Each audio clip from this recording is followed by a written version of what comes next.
more stores.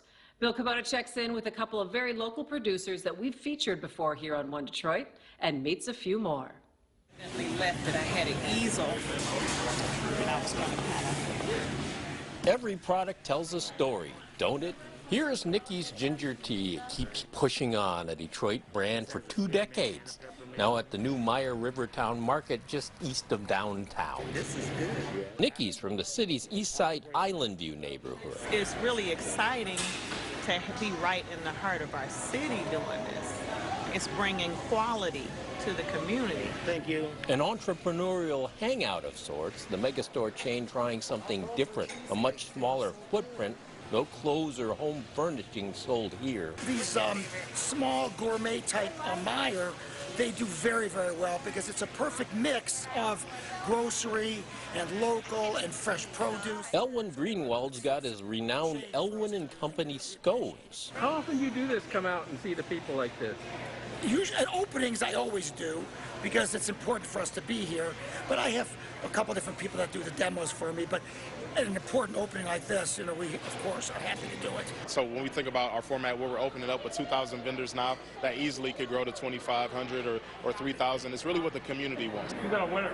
Thank you, sir. Jacqueline Sanders took a buyout from AT&T. She's from a family of bakers. And then I realized that I really had a love for it. I enjoyed doing it, and then people started calling and asking me to do personal baking for them, and so that's how For Heaven's Cake was birthed. For Heaven's Cake making its retail debut at Rivertown, the kind of product Meyer's been looking for. We want to see small businesses, local businesses, minority businesses, we want to see them thrive.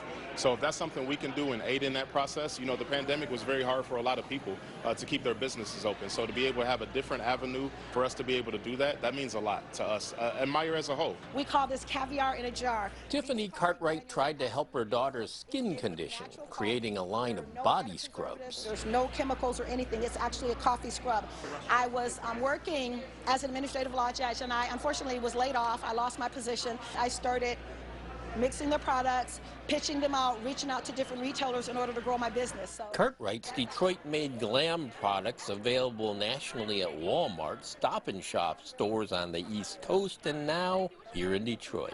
I tried no ginger today. Yeah. Customers sample an unsweetened brew over at the Nikki's display. We just launched our stevia line that is with stevia and monk fruit, and that has really been doing exceptionally well. We're launching some new flavors for the holidays, a blackberry and a cranberry flavor. Nikki's home base had been in the basement of the Church of the Messiah in Island View. Things were progressing pretty well, and then the pandemic happened and brought everything to a halt. Nikki shut down too for a while. Then we were really gaining some momentum, and then the big flood happened. And this is what it looks like. We still got about 20 hours of rain coming. Down at Church of the Messiah, it was waist high, and we lost everything in that flood.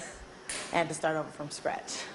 I'm like, wow, is this really happening? Because at the same time, I had 2 floods at my house. When it was all said and done, it was over $750,000 worth of damage done to the church basement, and that is not going to be open or usable for another year or so. Their tea now from another kitchen further up Gratiot.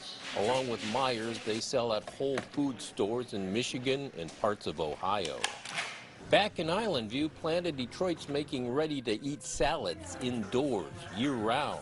Some destined for Rivertown Market. Yeah, we're right at the stage now where we're really staffing up, looking for the people with the right skills and mainly the desire to learn this kind of thing. Around 40 people work here. Staff's nearly doubled in a year and more of an automated operation now. So here we've got some red radish, some purple radish, some daikon radish, some broccoli, some kohlrabi. The growth of cannabis has brought down the cost of the infrastructure that allows for us to grow indoors, namely the lights. So I think that's going to see more players, more investors, and eventually we'll figure out the way to do this efficiently. So this room is maintained roughly at 70 degrees, about 55% humidity.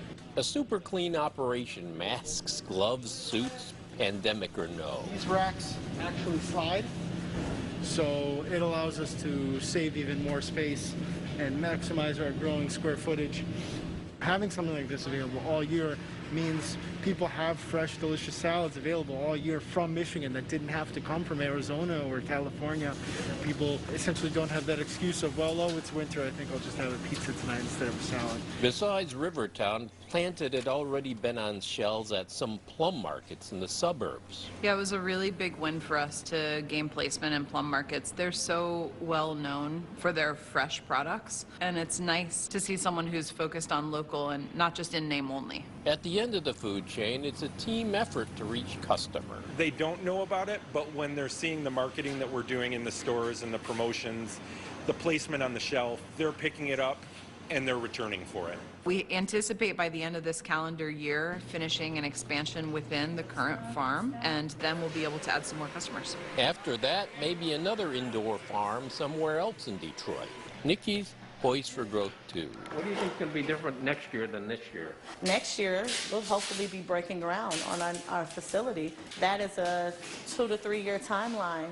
The plan, a place in Island View adding automation to the bottling line while providing space for other food producers. I think that there is 2 paths to this journey. The quicker path doesn't necessarily leave room to build other businesses up along with you. I feel like the slower path gives you an opportunity to bring other smaller businesses along on the journey with you and give them the tools and the benefit of your experience, and I think that that's what we're doing. It is going to be something unlike anybody's ever seen.